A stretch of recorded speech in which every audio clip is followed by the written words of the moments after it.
Hello everyone, स्वागत है आप सभी का आज के क्लास में। आज का टॉपिक है हम लोग का भारत का नियंत्रक एवं महालेखा परीक्षक। आज इस टॉपिक पे हम लोग डिस्कस करेंगे। जो भी हमारे चैनल से अभी तक नहीं जुड़े हैं वो जल्द से जल्द जुड़ जाएं, जिससे कि आप तक मेरा यह वीडियो आसानी से मिल सके आपको। सो हम लोग स्टार्ट करते हैं। आज का टॉपिक भारत का नियंत्रक एवं महालेखा परीक्षक। भारत का नियंत्रक एवं महालेखा परीक्षक का उल्लेख आपको 148 से 151 के बीच, इसके बीच 148 से 151 के बीच आपको मिलता है। और इसका रिक्रूटमेंट का मूल उद्देश्य था आपको धन का व्यय और प्राप्ति का लेखा जोखा जो है आपको, चाहे वह केंद्र सरकार हो चाहे राज्य सरकार हो, उसका ऑडिटिंग करना, उसका लेखा जोखा करना, यह भारत का नियंत्रक एवं महालेखा परीक्षक का काम होता है। मूल बात 148 अनुच्छेद में, अनुच्छेद 148 में आपको किसका वर्णन है, यानी कि त्याग के पद का वर्णन है। त्याग के पद का वर्णन है। अनुच्छेद 149 में त्याग के यानी कि नियंत्रक एवं महालेखा परीक्षक के कार्य एवं शक्ति का वर्णन है। ये दो मूल बात है, आपको ये ध्यान रखना जरूरी है। तो अनुच्छेद 148 में क्या है, भारत के नियंत्रक एवं महालेखा परीक्षक का पद का वर्णन है। इसके 149 में क्या है, त्याग के कार्य एवं शक्ति का वर्णन है। लेखा परीक्षण या लेखा परीक्षण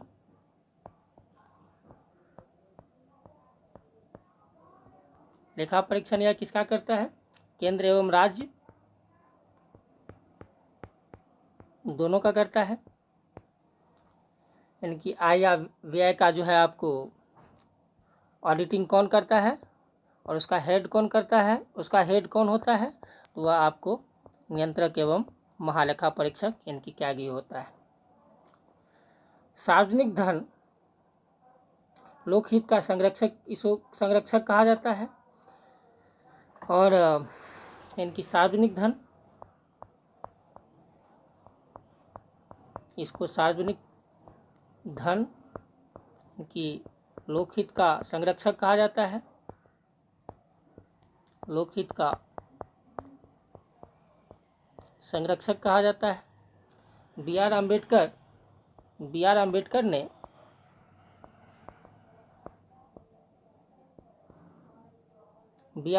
ने त्याग को सबसे महत्वपूर्ण अधिकारी पद जो है इसको बताया। सबसे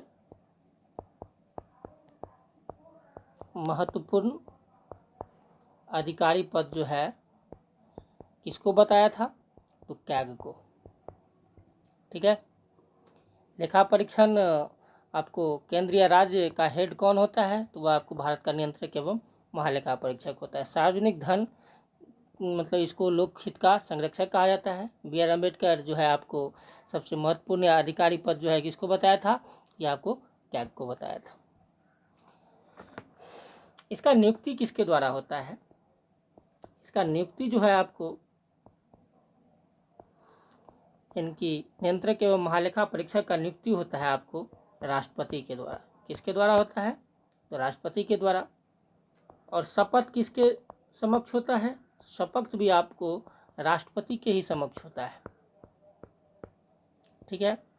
अगर नियंत्रक एवं महालेखा परीक्षक अपना क्या कहते हैं त्यागपत्र जो है, त्यागपत्र कहने का मतलब हुआ अगर वह स्वेच्छा से अपना क्या कहते हैं वह त्यागपत्र देना चाहे तो वह राष्ट्रपति को ही वह सौंप सकता है।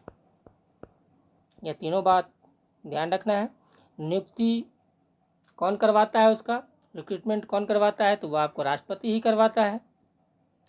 और उसका शपथ किनके समक्ष होता है, तो वह राष्ट्रपति के समक्ष होता है।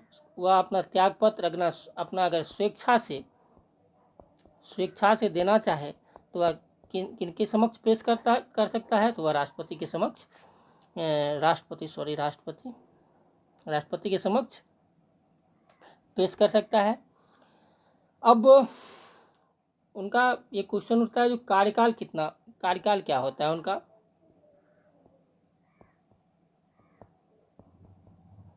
उनका कार्यकाल होता है आपको 6 वर्ष का। कितना साल का? 6 वर्ष का होता है।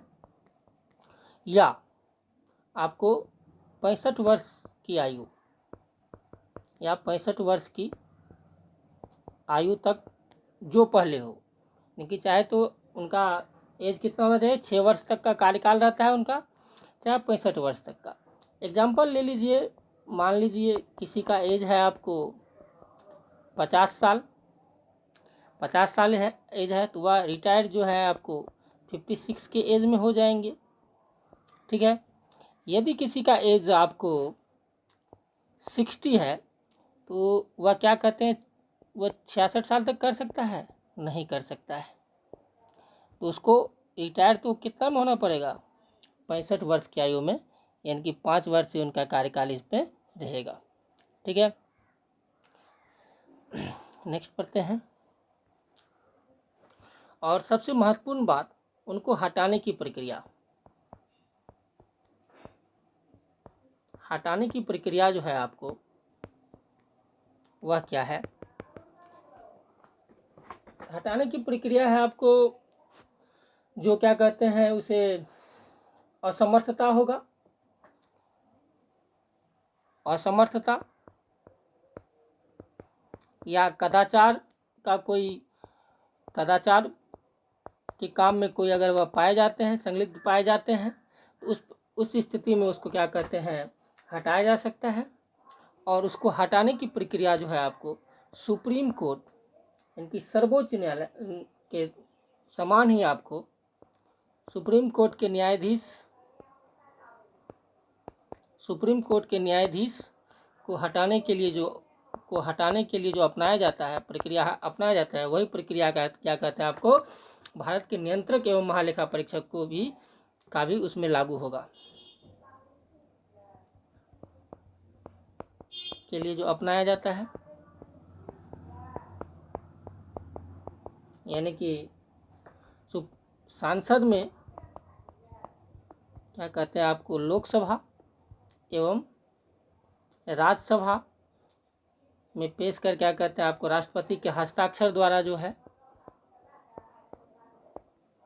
राष्ट्रपति के हस्ताक्षर द्वारा इसको हटाने की प्रक्रिया जो है आपको पूर्ण किया जाएगा। तो हटाने की प्रक्रिया क्या हो गया, चाहे तो वह असमर्थता होगा या कदाचार में वह कहीं संलिप्त पाया जाएगा उस स्थिति में, और उसको हटाने की प्रक्रिया जो है आपको सुप्रीम कोर्ट के न्यायाधीश को हटाने के लिए जो अपनाया जाता है, वही प्रक्रिया इसमें भी अपनाया जाएगा, भारत के नियंत्रक एवं महालेखा परीक्षक के रूप में भी।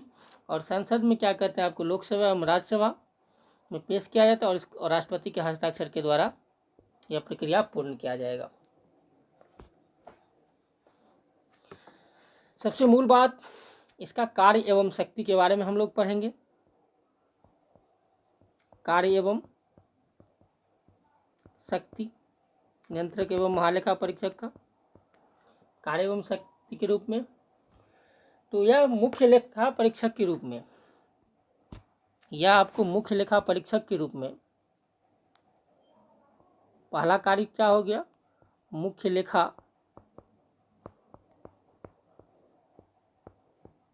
परीक्षक के रूप में, मुख्य लेखा परीक्षक के रूप में या क्या किसका ऑडिटिंग करता है, केंद्र एवं राज्य दोनों का परीक्षण करता है, लेखा परीक्षक होता है। और संचित निधि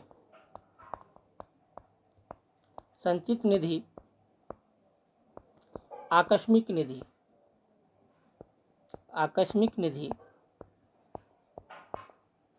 संचित निधि आप लोग को आर्टिकल नंबर याद होगा, आर्टिकल नंबर 266 और आकस्मिक निधि हो गया आपको आर्टिकल नंबर 267 का धन का व्यय जो है, धन व्यय का परीक्षण कौन करता है, यह भी आपको कौन करता है, यह भी आपको CAG ही करता है, इनकी भारत का नियंत्रक एवं महालेखा परीक्षक ही करता है। अब इसका मूल कार्य और भी है कुछ। जो केंद्र स्तर पर यदि जांच होता है, केंद्र स्तर पर यदि जांच होता है और रिपोर्ट जारी होता है, केंद्र स्तर पे देखते हैं हम लोग, रिपोर्ट अगर जारी होगा, जांच होता है तो वह किसको होता है, तो वह आपको रिपोर्ट सौंपा जाता है, किसको, राष्ट्रपति को है। राष्ट्रपति क्या करते हैं, तो राष्ट्रपति जो है आपको सांसद को सौंपता है। किसको सौंपता है, सांसद को सौंपता है। सांसद में आपको राज्यसभा और लोकसभा में, सांसद किस में होगा, राज्यसभा और लोकसभा दोनों में देखा जाता है, जहाँ पर यह देखा जाता है कि वित्त जो है सही प्रकार से कार्य किया गया है कि नहीं। तो केंद्र में अगर रिपोर्ट जारी किया जाएगा, केंद्र स्तर पर अगर यदि जांच होगा तो वह राष्ट्रपति के समक्ष वह प्रस्तुत होगा। राष्ट्रपति क्या करेगा, संसद में पेश करेगा और वहाँ पे राज्य एवं लोकसभा दोनों में यह पेश किया जाएगा, देखा जाएगा कि वित्त किस प्रकार यहाँ पे कार्य किया गया है। केंद्र में तो आपको सांसद में क्या कहते हैं, पेश किया जाएगा। अगर वही राज्य स्तर पे बात किया जाए तो राज्य में क्या किया जाता है, केंद्र में तो आपको राष्ट्रपति को सौंपा गया, राज्य में क्या किया जाता है, राज्यपाल को सौंपा जाता है। अब राज्यपाल कहाँ सौंपता है उसको, तो विधानमंडल में पेश करता है। कहाँ पे पेश करता है, तो विधानमंडल में पेश करता है और वहाँ पर क्या कहते हैं, बहस चलता है, वहाँ पर चर्चा चलता है। तो केंद्र में आपको राष्ट्रपति क्या, संसद में, राज्य में क्या कहते हैं, राज्यपाल, और राज्यपाल किसको पेश करेगा, किसको सौंपेगा, तो वह आपको विधानमंडल में सौंपेगा और वहाँ पे उस पर क्या कहते हैं, बहस एवं चर्चा होगा, लेखा जोखा का जो सही तरह से इसमें कार्य किया जाता है या नहीं। अब नेक्स्ट है आपको लोक लेखा समिति। लोक लेखा समिति और कैग। लोक लेखा समिति जो है आपको, लोक लेखा समिति और कैग का कार्य जो होता है एक तरह से सिमिलर ही होता है। तो इस तरह से लोक लेखा समिति के मार्गदर्शक मित्र बोला जाए, कहीं कहीं पे आप लोग देखते होंगे आँख भी बोला जाता है, कान भी बोला जाता है। कान के रूप में कार्य कौन करता है, तो वह आपको कैग की भारत का नियंत्रक एवं महालेखा परीक्षक कार्य करता है। इतना हम लोग पढ़ लिए। तो लोक लेखा समिति के मार्गदर्शक मित्र किसको कहा जाता है, तो भारत के नियंत्रक एवं महालेखा परीक्षक को कहा जाता है। करंट अफेयर से एक क्वेश्चन बनता है, जो वर्तमान में कौन है, वर्तमान में CAG आपको कौन है, तो वर्तमान में अभी आपको यह करंट अफेयर का क्वेश्चन हो गया। वर्तमान में आपको गिरीश चंद्र मुर्मू जी है, यह 14 इनका 14वां नियंत्रक एवं महालेखा परीक्षक है। जितना भी भारत का नियंत्रक एवं महालेखा परीक्षक से क्वेश्चन बनता था उन सभी को हम लोग डील कर लिए हैं। एक बार रिवीजन के तौर पे हम लोग देख लेते हैं सभी को।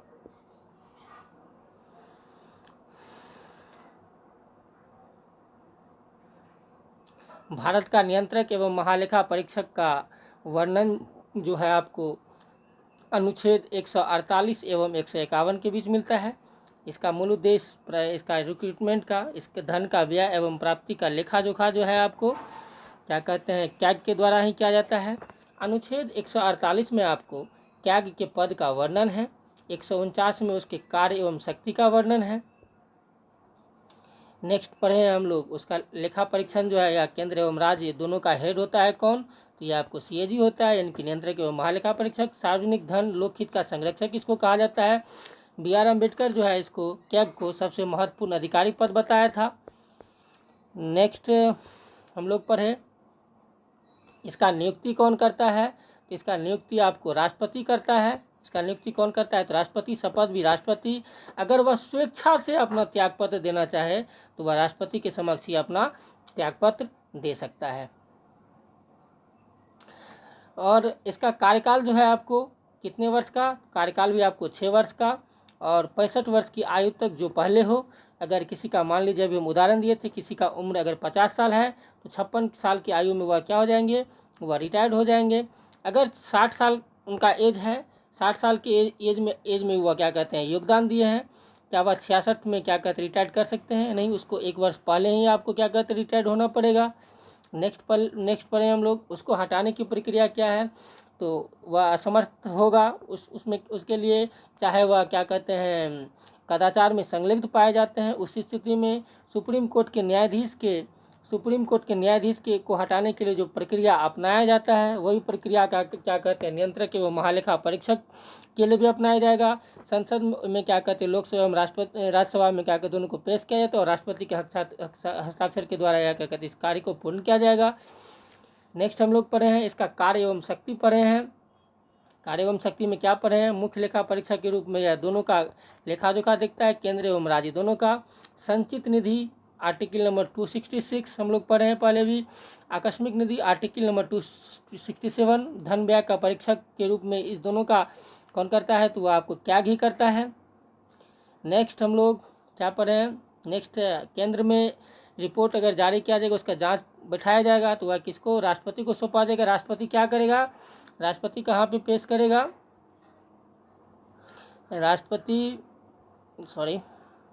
राष्ट्रपति संसद में को सौंपेगा।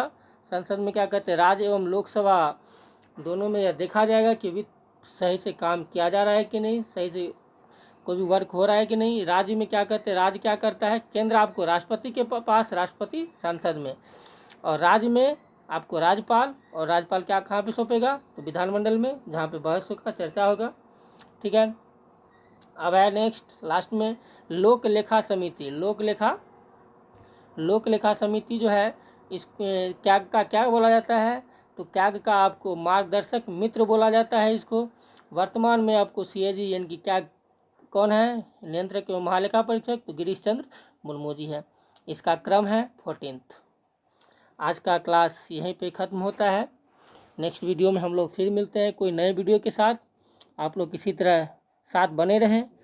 वीडियो अच्छा लगा हो तो लाइक करें, ज़्यादा से ज़्यादा संख्या में शेयर करें, सब्सक्राइब कर लें। और आज के लिए बस इतना ही। धन्यवाद। जय हिंद।